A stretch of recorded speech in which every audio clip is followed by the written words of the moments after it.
saya Imam Pratama di ESO Channel, tempatnya ilmu seputar obat.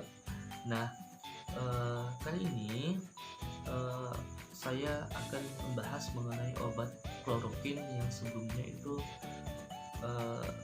ada teman saya merequest mengenai tentang bahas obat kloroquine. Nah, bagi teman-teman yang belum tahu obat kloroquine itu apa, namun sebelumnya yang belum subscribe ataupun tanda like, silahkan tekan tanda subscribe dan tanda loncengnya.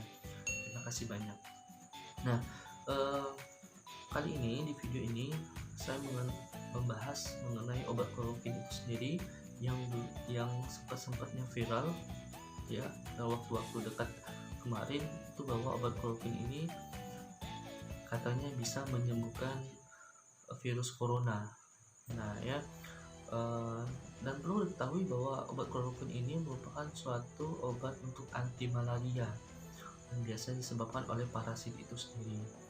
Nah, dan perlu diketahui juga bahwa pada saat ini obat kloroquine ini biasanya digunakan untuk anti malaria itu sendiri, dan dalam dosis ya, dia mempunyai total dosisnya itu 20 mg. Jadi mempunyai diminum ya dalam regimen 10 mg pada hari pertama dan hari kedua, dan hari ketiganya itu 5 mg. Nah itu ya. Dan seperti kita ketahui bahwa obat kloroquine ini sendiri ya, jika disalahgunakan atau diminum salah, itu bisa menyebabkan keracunan. Nah ya, dan keracunan itu bisa menyebabkan namanya kematian dalam beberapa jam. Nah itu biasanya keracunan terjadi setelah menelan obat yang dosis dewasa kira-kira 1,5 mg sampai 2 gram. Gejala yang timbul seperti apa? Gejala timbul itu seperti sakit kepala, mual, diare, pusing, kelemahan otot, dan pandangan kabur. Ya, gangguan pada jantung, nah seperti tekanan darah rendah, gangguan irama jantung, gagal jantung, serta gagal nafas yang akhirnya mengakibatkan kematian. Nah itu ya, jadi hati-hati dalam penggunaan obat kloroquine ini sendiri. Nah, penanganannya itu harus secepatnya, yaitu dengan cara dimuntahkan atau dibilas lambung, kemudian dilanjutkan dengan penanganan secara medis. Ingat ya. Nah seperti itu. Dan perlu diperhatikan bahwa dalam penggunaan obat kloroquine dalam dosis pengobatan malaria ini itu biasanya menimbulkan efek samping. Efek sampingnya seperti apa? Itu yang ada di daerah sistem pencernaan seperti mual, muntah, sakit perut, serta diare. Nah, bila obat diminum dalam keadaan perut kosong itu tidak dianjurkan. Ya, tidak dianjurkan. Karena apa? Karena dia tidak efektif dalam keadaan perut kosong. Jadi sebaiknya diminum 1 jam setelah makan tentunya. Nah seperti itu ya.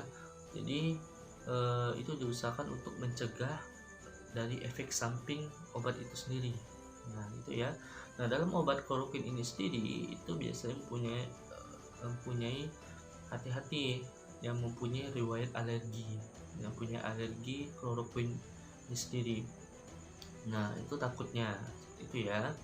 Nah jadi pada saat kalian mau minum obat kloroquine ini, usahakan jangan bersamaan dengan obat mah. Nah, seperti contohnya itu obat antasida. Nah terus dengan obat simetidin. Nah yang ada mengandung simetidin. Nah itu biasanya. Nah itu ya. Jadi minumnya lebih aman 1 jam setelah makan deh. Jadi usahakan jangan dalam keadaan perut kosong, dan jangan juga diminum bersamaan dengan obat mah. Kalau teman-teman punya riwayat mah, nah jadi usahakan kalau mau minum obat mah ya silakan minum obat mahnya dulu, dan yang punya setelah itu dilanjutkan nanti 1 jam setelah makannya baru obat kloroquine tadi.